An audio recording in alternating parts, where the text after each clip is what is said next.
आज गुढीपाडवा आहे. गुढीपाडव्याच्या आपल्या सगळ्यांना शुभेच्छा. आणि आजच्या शुभ मुहूर्तावर आपण पाहिलं असेल की शिवालयामध्ये संयुक्त पत्रकार परिषद महाविकास आघाडी असा फलक लागून त्याखाली महाविकास आघाडीचे सगळे प्रमुख नेते उपस्थित आहेत. माननीय शिवसेना पक्षप्रमुख उद्धवजी ठाकरे, आदरणीय शरदचंद्र पवार साहेब, काँग्रेस पक्षाचे प्रदेशाध्यक्ष नानासाहेब पटोले, पृथ्वीराज चव्हाण, बाळासाहेब थोरात, राष्ट्रवादी काँग्रेसचे प्रदेशाध्यक्ष जयंतराव पाटील,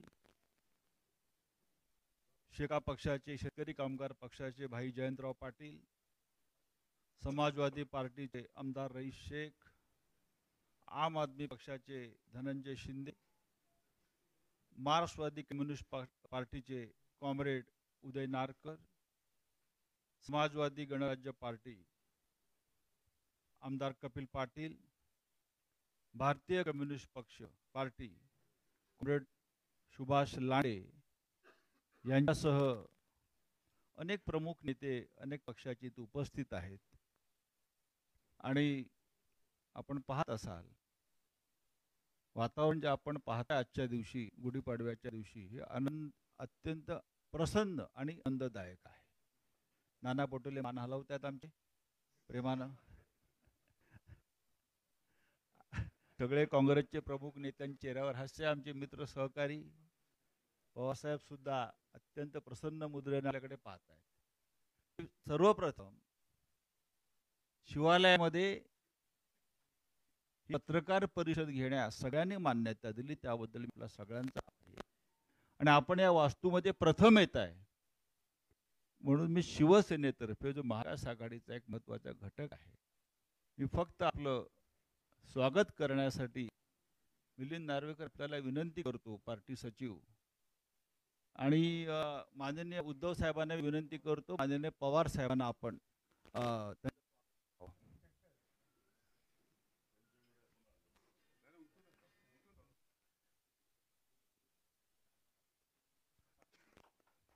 माननीय मी उद्धवजींना विनंती करतो, नाना पटोले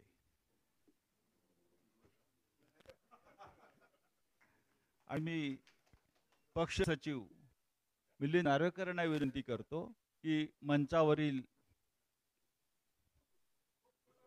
पृथ्वीराजजी देशमुख, चव्हाण, ते बाबा म्हटले, बाळासाहेब थोरात, रईस शेख,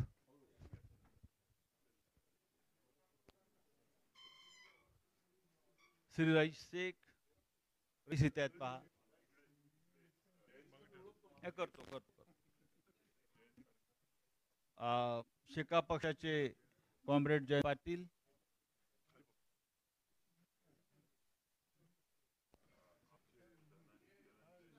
धनंजय शिंदे,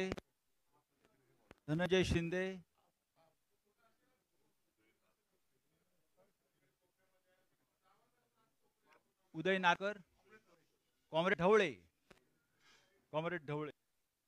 आमदार कपिल पाटील इथे,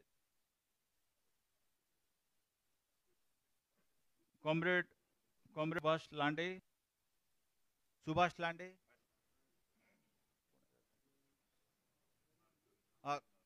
उदय नारकर.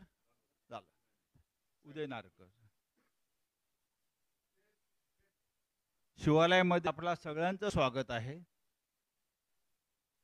या वास्तूमध्ये निर्णय घेतले जातात ते महाराष्ट्राच्या आणि देशाच्या हिताचे असतात आणि या वास्तूतून यश मिळत असतं, आमचा अनुभव आहे.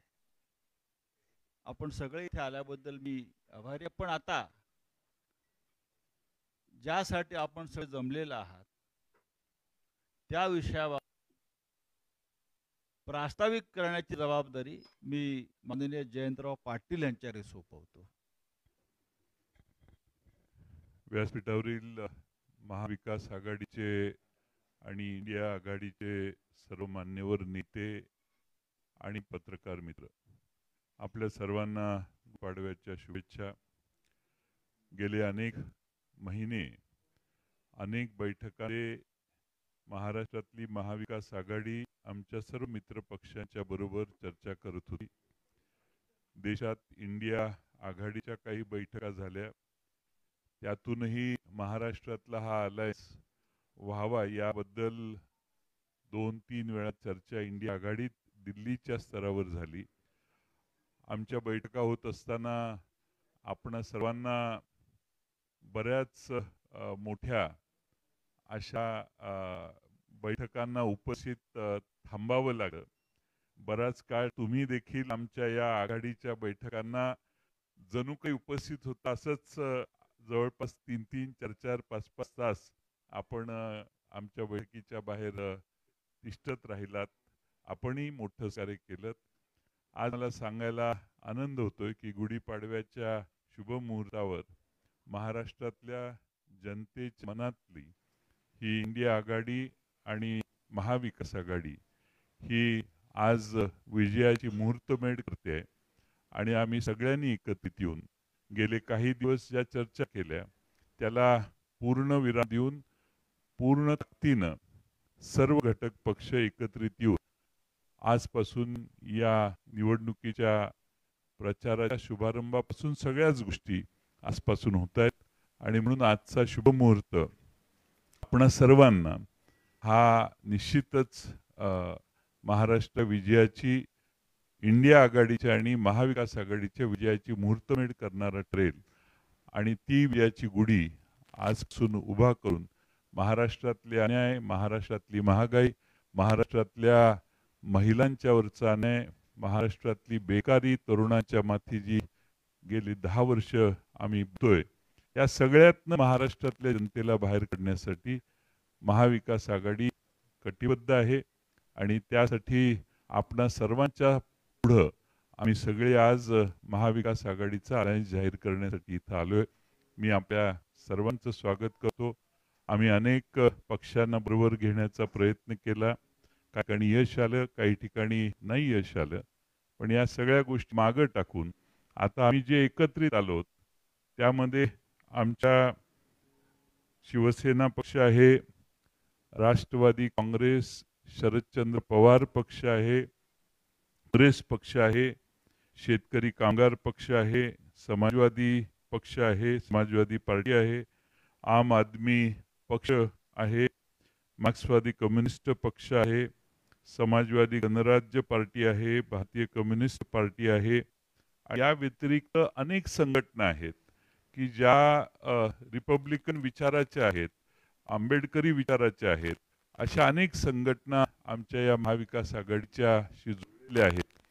सगळ्यांच्या वतीनं आज साधक बाधक चर्चा करून जे निर्णय झाले ते आपल्या समोर आपण या ठिकाणी मांडले.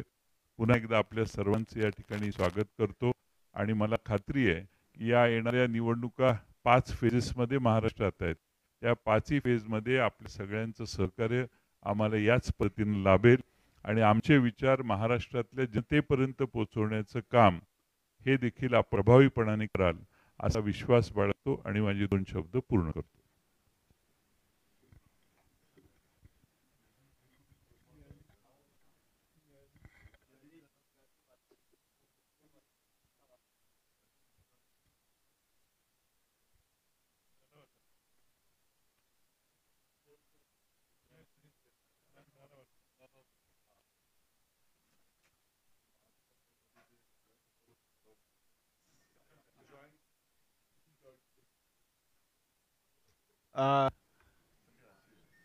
येतोय मी नाही, आपण सत नाही. आज आपण ज्यासाठी आलेला आहे तो आपल्या मनातला मुख्य प्रश्न आहे, जागा वाटप कसं झालंय किंवा आपण किती जागा कुठे लढताय. खरं म्हणजे ही जबाबदारी आम्ही नानाभाऊ पटोले यांच्यावर दिली होती. नानासाहेब, तुम्ही आपलं जे जागा वाटप आहे ते जाहीर करा. नानांचं म्हणणं आहे की ते जबाबदारी त्यांनी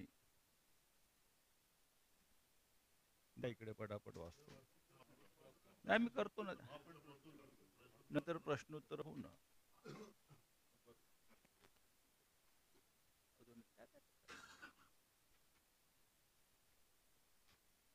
सर्वप्रथम मी काँग्रेस ज्या जागा महाराष्ट्रात महाविकास आघाडी म्हणून लढवते ते मी आपल्या समोर ठेवतो.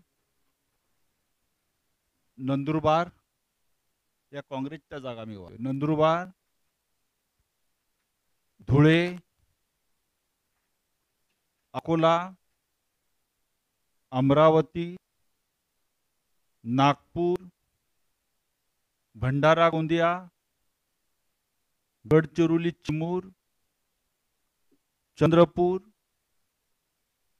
नांदेड, जालना, मुंबई नॉर्थ सेंट्रल, उत्तर मध्य, जिथे अनेक वर्ष मर्यादित निवडणुका लढत आहेत तो म्हणजे तुमच्या माहितीसाठी सुनील दत्त होते. पुणे, लातूर, सोलापूर,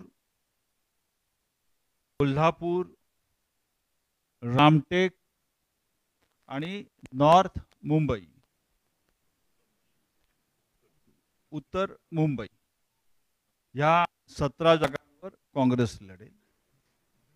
आता राष्ट्रवादी काँग्रेसची यादी साधारण अशी आहे.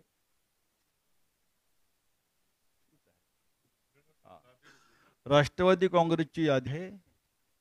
बारामती, बारामती बाबत चर्चा झाली नाही म्हणून बारामती, बारामती, शिरूर, सातारा, भिवंडी, भिवंडी, दिंडोरी, माढा, रावेर, वर्धा, अहमदनगर दक्षिण आणि बीड या 10 जागा राष्ट्रवादी काँग्रेस शरदचंद्र पवार लढते. शिवसेना, शिवसेनेच्या जागा अशा आहेत साधारण. जळगाव, परभणी, नाशिक, पालघर, कल्याण, ठाणे, रायगड, मावळ, धाराशिव, रत्नागिरी, बुलढाणा, हातकणंगले, संभाजीनगर, शिर्डी, सांगली, हिंगोली, यवतमाळ, वाशिम, मराठी कुठे गेला, Mumbai north,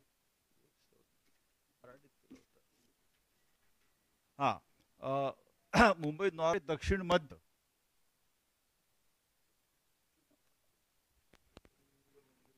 Mumbai north west उत्तर पश्चिम, मुंबई नॉर्थ वेस्ट उत्तर पश्चिम, इथे अमोल कीर्तीकर आपले लढणार. नॉर्थ वेस्ट, मुंबई दक्षिण मध्य, मुंबई दक्षिण मध्य म्हणजे मुंबई साऊथ सेंट्रल, नंतर मुंबई दक्षिण, मुंबई साऊथ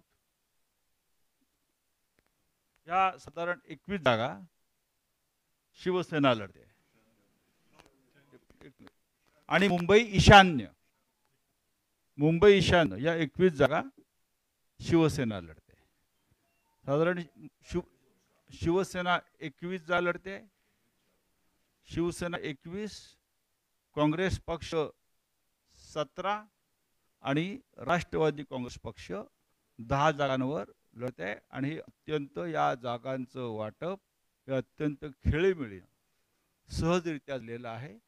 आणि या 48 जागांवर कशा प्रकारे प्रचार यंत्रणा एकत्र राबवायची या संदर्भात आत्ताच काही वेळापूर्वी आम्ही एकत्र चर्चा केली. धन्यवाद.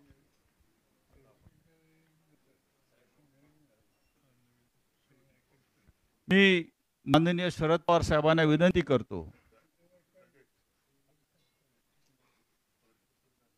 जर आपल्याला काही संवाद साधायचा असेल प्रमुख नेत्यांशी तर आपण सुरू करा.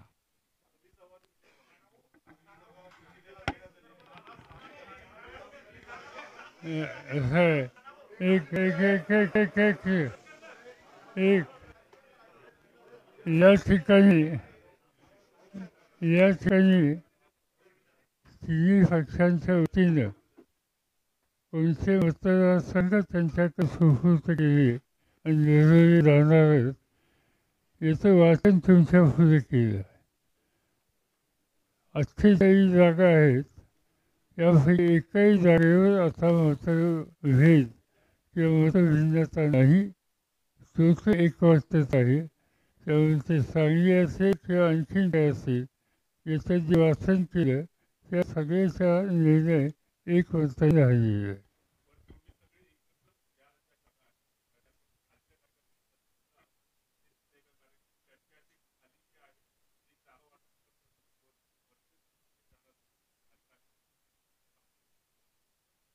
पहिल्या प्रथम नव्या वर्षाच्या आपल्याला सर्वांना शुभेच्छा देतो आणि आपल्या माध्यमातून महाराष्ट्रातीलच नव्हे तर संपूर्ण देशाच्या जनतेला हे नवीन वर्ष अत्यंत सुखाचं, समृद्धीचं, आनंदाचं आणि हुकुमशाही नष्ट होण्याचं जावो या शुभेच्छा देतो.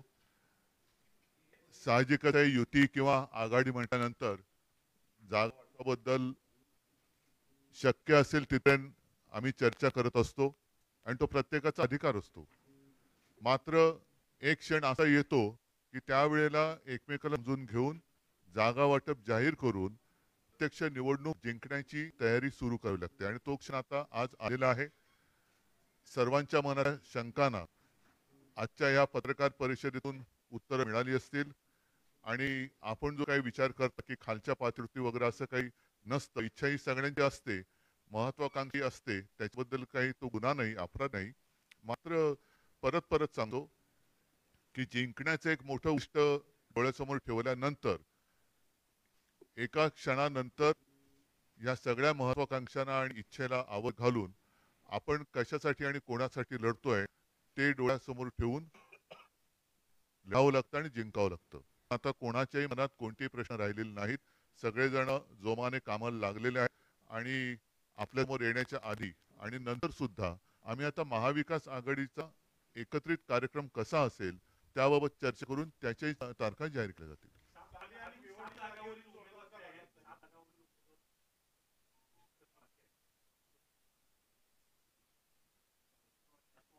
आता आता शिवसेना ज्या 21 जागा लढते त्या 21 मी उमेदवार जाहीर केलेले आहेत. काँग्रेस आणि राष्ट्रवादी त्यांना ज्यावेळेला वाटेल 1-2 दिवसात ते जाहीर करतील.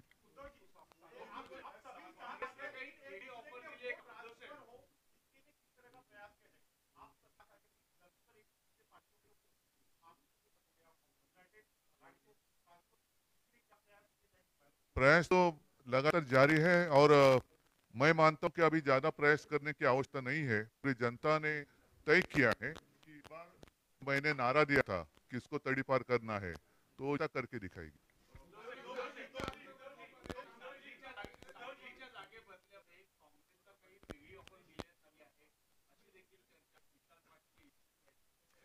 आम्ही जेवढं ठरलं एवढं तुमच्या समोर सांगितलेलं आहे, कारण लपून ठेवण्यासारखं काहीच नाहीये.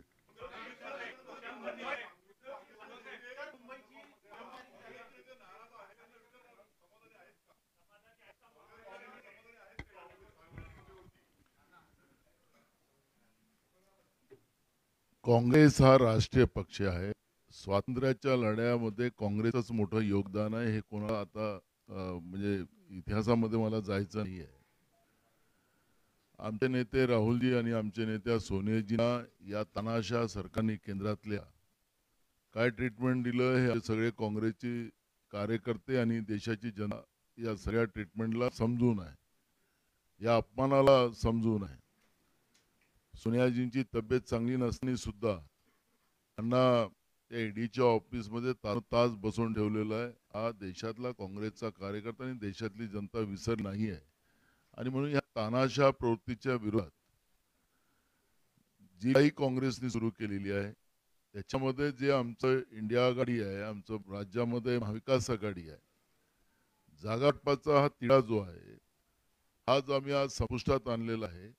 मोठं मन करून आमच्याही कार्यकर्त्यांनी देशामध्ये भाजपचं सरकार आणि नरेंद्र मोदीचं सरकार हे सत्तेतून बाहेर काढण्याच्या दृष्टिकोनातला एक प्रयत्न आम्ही सुरू केलेला आहे आणि महाविकास आघाडी म्हणून महाराष्ट्रातून भाजपचं पाणीप करणं, त्याला सत्तेच्या बाहेर काढणं आणि राज्याच्या जनतेला, कारण की आज राज्यातलं जे सरकार आहे भ्रष्टाचारी सरकार आहे, केंद्रातलं सरकार हे भ्रष्टाचारी सरकार आहे.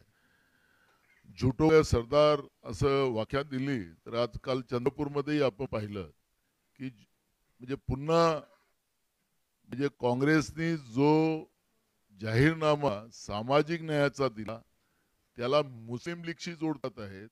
तर यांची पातळी किती खाली गेली हे आपल्याला पाहायला मिळते आहे. जनगणना हा या देशातल्या प्रत्येक बहुजनांचा, शोषित पीडितांचा तो अधिकार आहे. राहुल गांधीजींनी ती भूमिका मांडली, यांच्या पोटात दुखायला लागलं, त्याला मुस्लिम लीगशी जोडायचं कारण मुस्लिम लीगने या देशाला तोडलं, फाळणी केली. त्यांचा जो एक अजून आहे हिंदू महासभा, त्यांनी पण या देशाच्या या व्यवस्थेमध्ये फाळणीमध्ये त्याचं मोठं योगदान आहे. मुस्लिम लीगचा उल्लेख करण्याच्या मागचा यांचा उद्देश काय? या राज्यामध्ये आणि या देशामध्ये सामान्याची भूमिका नसली पाहिजे ही भाजप मानसिकता आहे. ते काल नरेंद्र मोदींच्या देशाच्या प्रधानमंत्र्यांच्या वक्तव्यातून स्पष्ट झालेलं आहे.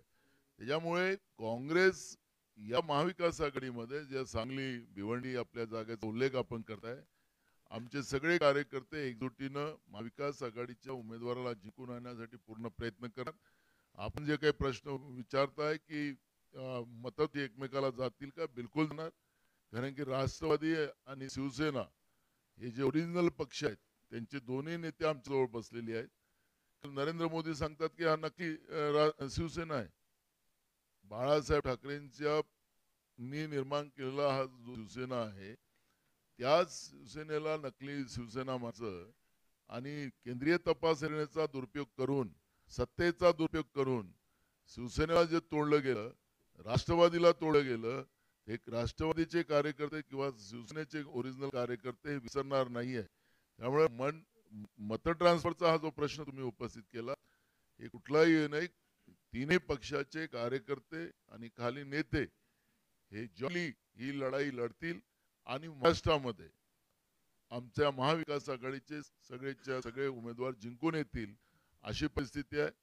आज पहिल्या फेजमध्ये ज्या 5 लोकसभेच्या निवडणुका होतात त्या 5ही महाविकास आघाडी म्हणून आम्ही जिंकणार अशी परिस्थिती आज विदर्भामध्ये आहे. 30 लाट पूर्ण महाराष्ट्रामध्ये आपल्याला पाहायला मिळते. लोकांनी निवडणूक हातात घेतलेली आहे, जनतेने निवडणूक हातात घेतली आहे. काल तर तिथं पैसे देऊन लोक आणली चंद्रपूरला. लोक नरेंद्र मोदींचं भाषण सुरू झालं, लोक उठून चालली होती. ठीक आहे, कॅमेरे तिकडे फिरत नाही तो भाग वेगळा आहे.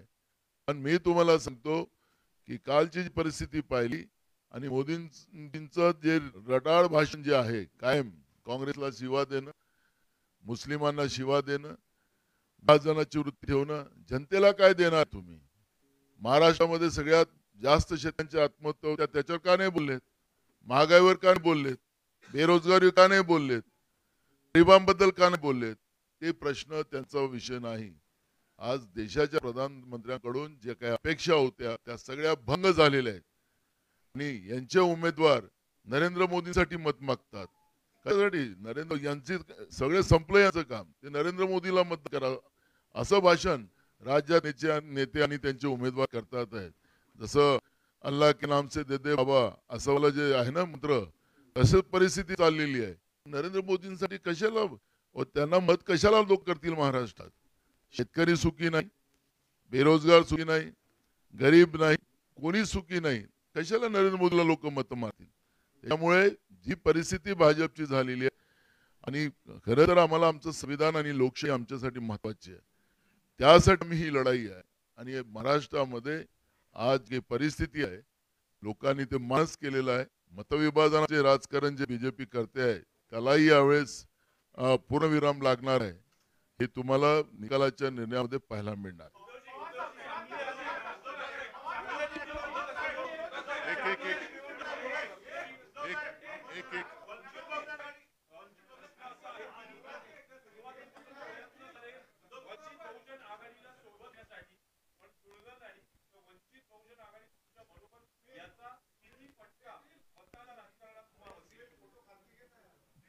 बघा, एक गोष्ट तुम्हाला पहिल्या प्रथम सांगितली गेलेली आहे. मला वाटतं जयंतराव आप बोललात की ही महाविकास आघाडी जास्तीत जास्त व्यापक कशी होईल त्या दृष्टीने आम्ही आठवट प्रयत्न केले आणि मला खरंच या सर्व आमच्या सहकार्यांना धन्यवाद द्यायचे आहेत, कारण त्यांनी एकही जागा न मागता पूर्णपणाने देशाच्या घटनेचं रक्षण करण्यासाठी आणि लोकशाही वाढवण्यासाठी एक ताकद जी आम्ही उभी करतो त्या ताकदीमध्ये त्यांची सुद्धा ताकद ही जोडली. मला त्यांना खरंच मनापासून धन्यवाद द्यायचे. नुसतं तोंडावरती मी बोलत नाही, पण एकही न मागता त्यांनी ही भूमिका स्वीकारली.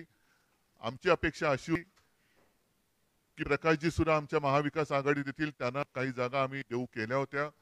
दुर्दैवाने ते काही शक्य झालं नाही आणि म्हणूनच मी साधारणतः गेल्या आठवड्यामध्ये आपल्याशी बोलताना ही भूमिका जाहीर केली होती की ते काही जरी बोलले तरी आम्ही त्यांना काही उत्तर देणार नाही, कारण आजही प्रकाशजींबद्दल आमच्या मनामध्ये प्रेम आदर आहे. त्यांनी सुद्धा संविधान रक्षणासाठी एक दिलदारी किंवा मोठी भूमिका घेण्याची आवश्यकता आहे असं आम्हाला आजही वाटतं, पण आता तरी ते शक्य झालेलं नाहीये. भविष्यात काय कसं घडेल आपण बघू.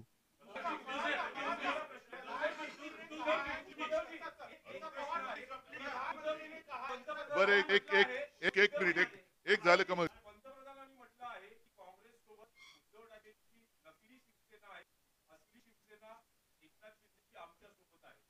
काल काल 3 गोष्टीचं एकत्रित एक योग होत विचित्र. एक सूर्यग्रहण होतं, अमावस्या होती आणि यांची सहा होती. असा योग पहिला प्रथम आपल्या देशामध्ये होता. फार विचित्र योग होता असं सगळे एकत्र येणं. याच्या पुढे मी आपल्या सर्व प्रसार माध्यमांना एक मुद्दामून सांगणार आहे की काल भाषण झालं ते देशाच्या पंतप्रधानांचं नव्हतं. ज्याला शिवसेना प्रमुख कमळाबाई म्हणायचे, साक्षीदार माझ्या बाजूला बसलेत कारण त्यांनी स्वतःचा अनुभव सांगितलेला आहे. आणि मी त्या पक्षाला भाकड भेकड भ्रष्ट जनता पक्ष असं म्हणतो. त्या भाकड किंवा भ्रष्ट जनता पक्षाचे एक नेते नरेंद्र मोदी, कारण निवडणूक प्रचार जर पंतप्रधान एका पक्षात करायला लागले तर घटनेवरती हात ठेवून जी आम्ही शपथ घेतो त्या शपथेचा तो भंग होईल. आणि म्हणूनच मला वाटतं की कालचं त्यांचं जे भाषण हे भाकड जनता पक्षा एका नेत्याचं होतं, कारण ते अध्यक्ष सुद्धा त्या पक्षाचे नाही आहेत. आम्ही यापुढे जे त्यांना उत्तर देऊ, कृपा करून माननीय पंतप्रधानांना उत्तर दिले असं कोणी समजू नये. देशाच्या पंतप्रधानांचा अपमान आमच्याकडनं कदापि होणं शक्य नाही.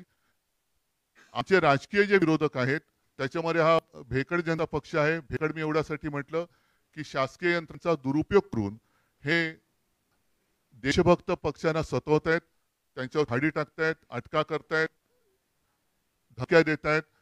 यांच्या ताकद नाही म्हणून मी यांना भेकड म्हटलं. भाकड एवढ्यासाठी म्हटलं यांच्याकडे कोणी नेता निर्माण झालेला नाहीये. आदर्श अशोकरावांचा वेगळा, पण त्या व्यतिरिक्त विचारांचा आदर्श हे देऊ शकले नाहीयेत. आणि भ्रष्ट एवढ्यासाठी म्हणतो की संपूर्ण देशातले भ्रष्ट ते तुका मिळवावा आणि भाजपा पक्ष वाढवावा असं त्यांचं धोरण आहे. एनडीए पूर्वी एक ताकदवान एक आघाडी होती, आता हा ठिगळ्यांचा पक्ष झालेला आहे. ठिगळं जोडून ते एनडीए करत.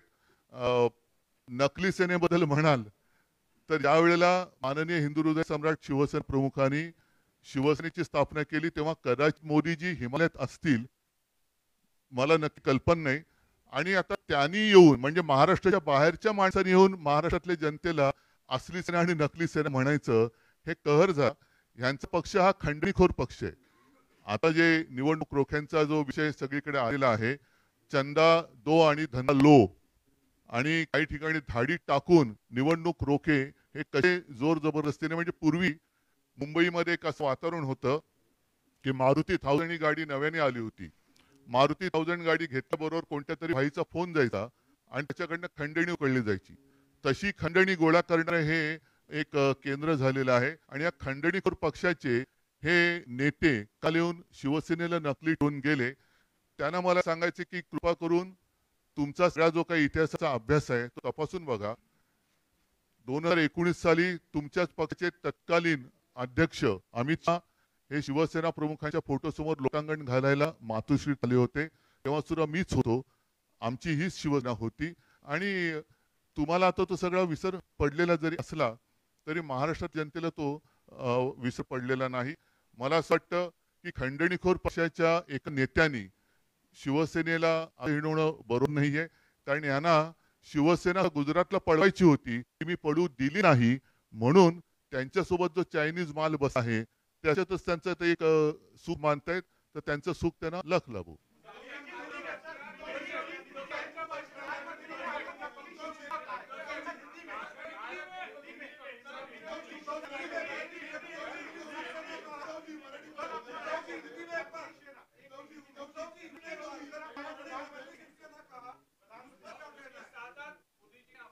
मैं मैंने सारी बातें जो मराठी में कही शायद मुश्किल होगा हिंदी में ट्रांसलेट करना, लेकिन कल मोदी जी महाराष्ट्र में आए थे और कल का योग जैसे मैंने कहा कि ऐसा योग बहुत सालों के बाद आया. एक तो कल सूर्य ग्रहण था, अमावस भी थी और मोदी जी की सभा भी थी. तो इतना बुरा योग बहुत सालों के बाद शायद देश ने अनुभव किया है. और कल जो उन्होंने भाषण किया वो प्रधानमंत्री का नहीं था, भ्रष्ट जनता पार्टी के एक नेता नरेंद्र मोदी जी का था. मैंने पहले कहा है कि चुनाव अब शुरू हुआ है, चुनाव की तैयारी शुरू हुई है. प्रधानमंत्री अगर एक पार्टी का प्रचार करने लगे तो वो अच्छी बात नहीं है. और इसके आगे जब हम उनकी आलोचना करेंगे तो सब लोग ध्यान में रखें कि हम अपने देश के प्रधानमंत्री की आलोचना नहीं करेंगे. हम तो भ्रष्ट जनता पार्टी के एक नेता नरेंद्र मोदी जो है उनकी आलोचना करेंगे. तो कृपा कर ऐसे कभी नहीं मानना कि हमने उनके ऊपर कुछ टिप्पणी की तो प्रधानमंत्री की आलोचना की, ऐसे आप नहीं मानना. अगर वो हमें हमारी आलोचना करेंगे तो हम भी उनकी आलोचना करेंगे. उन्होंने जो बात कही नकली सेना की, मैं तो कहता हूं कि आता खंडणीखोर हिंदी शब्द काय, रिश्वतखोर नाही, रिश्वतखोर म्हणजे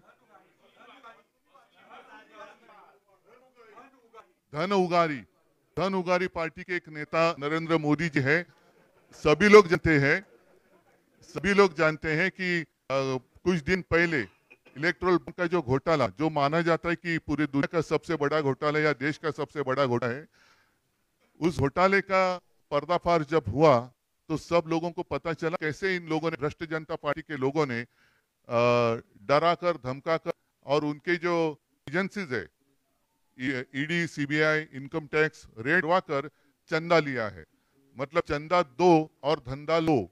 तो ये तो अभी जो आपने कहा धन उगाई जो करते हैं नवीन शब्द आहे, वसुली पार्टी आहे, वसुली सेना आहे. त्यांच्यासोबत ती वसुली सेना आहे. आणि शिवसेना प्रमुख तो कहते थे कि ये कमलाबाई है, और मैंने तो इनका नामकरण जो किया है क्योंकि बहुत सारे नाम बदली किए उन लोगों ने, तो मैंने भी उनका नाम बदली किया है. मैं उनको भ्रष्ट जनता पार्टी कहता हूँ. भाकड़ भेकड़ पता नहीं कितने मराठी के शब्द हिंदी में जैसे कैसे आते हैं, लेकिन जिस तरीके से उनका चल रहा है तो उन्होंने आजू बाजू देखना चाहिए था कि कितने लोग, भ्रष्ट लोग उनके आजू बाजू में बैठे हैं. एक वॉशिंग मशीन खोली जरूर है और एक वॉशिंग पाउडर की एड भी आती थी, दाग अच्छे है, याद है ना आपको, दाग अच्छे है.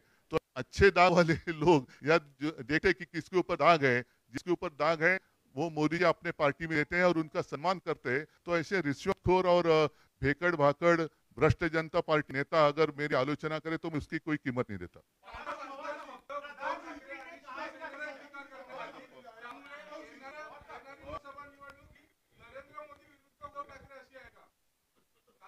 अरे पण त्यांना पहिले पॉसिबल विचार.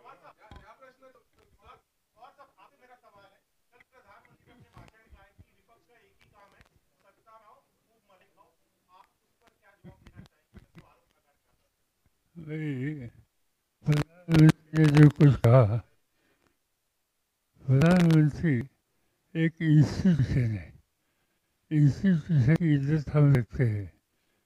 मगर मैं 1958 से आज तक देख रहा हूँ कई प्रधानमंत्री मैंने देखे दूर से नज़दीक से. इस इंस्टीट्यूशन की इतनी बेइज्जत नरेंद्र मोदी ने जो की इससे पहले किसी ने नहीं की थी. और इसलिए जो कुछ होते हैं वो इंस्टीट्यूशन की बेइज्जत करने जैसी बात करते हैं. इज रिस्पॉन्सिबल प्राइम मिनिस्टर कैसे हो सकता है कि पद पर बैठे हुआ आदमी कैसे हो सकता है, इसका दर्शन उन्होंने किया।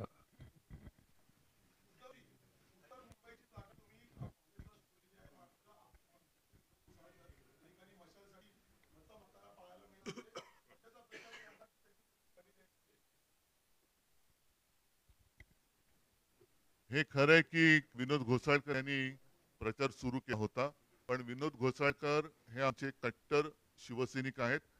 साहजिकच आहे, मध्ये जी जागा वाटपाची चर्चा सुरू होती त्यामध्ये उत्तर मुंबई काँग्रेसने लढावी का शिवसेनेने लढावी याच्याबद्दल आमच्या चर्चा सुरू होती. दिवसागून दिवस पुढे चालले होते, म्हणून एक तयारी असायला पाहिजे म्हणून मी तयारी नक्की सुरू केली होती. मात्र आज ही जागा आम्ही काँग्रेसला सोडल्यानंतर माझा तमाम जो तिथला शिवसैनिक आहे विनोद घोसाळकर सह ते महाविकास आघाडीचा उमेदवार निवडून आणण्यासाठी नक्की प्रयत्न करेन. आता आता ज्या वेळेला आम्ही यादी जाहीर करतो ते व्यवस्थित समजुतीनेच जाहीर करतो, त्याच्यामुळे आता त्याच्यावरती आता चर्चा थांबलेली आहे. आता प्रचाराला सुरुवात झालेली आहे. मला असं वाटतं आणखीन काही प्रश्न असतील वेगळे तर जरा.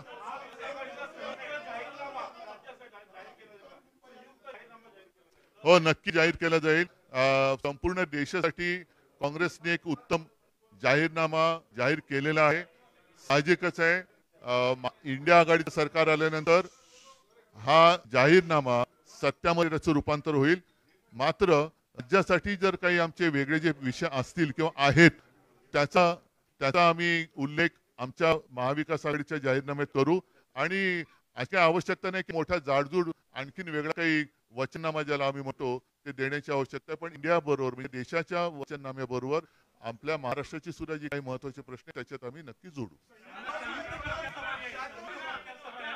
एक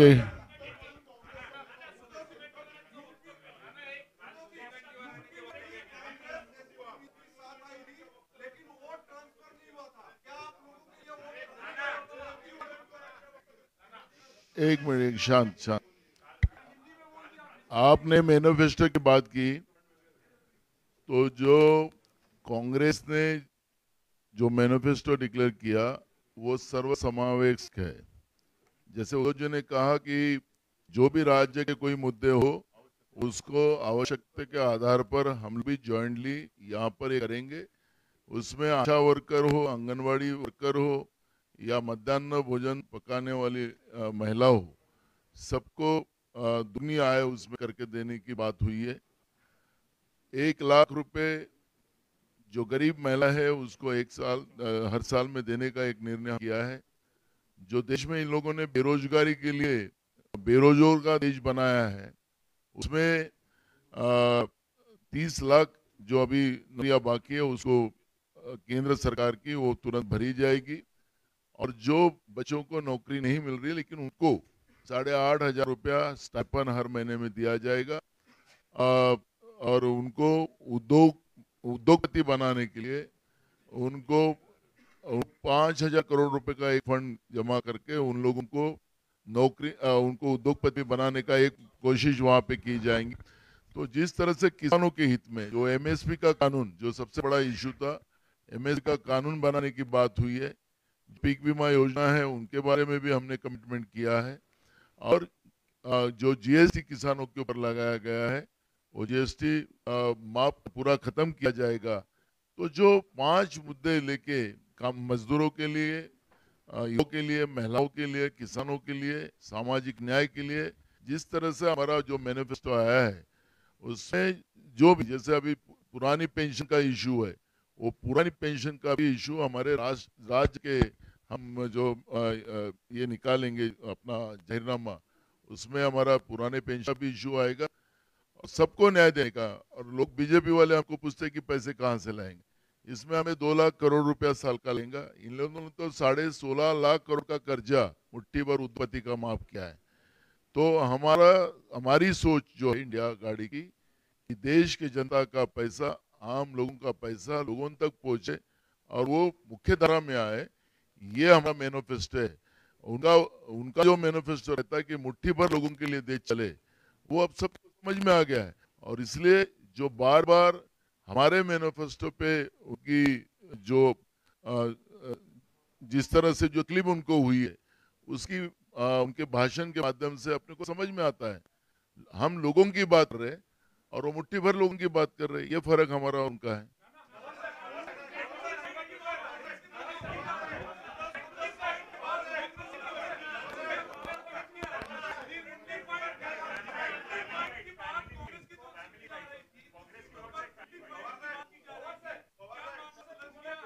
कौन सा एक मिनट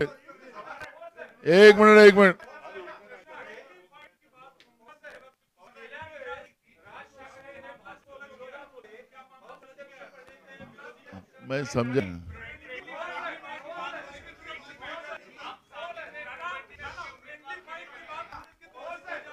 इशू क्लोज हो गया, अब उसकी चर्चा नहीं है, हम लोगों ने सबसे चला, धन्यवाद। Thank you. धन्यवाद सगळ्यांचे आभार. धन्यवाद.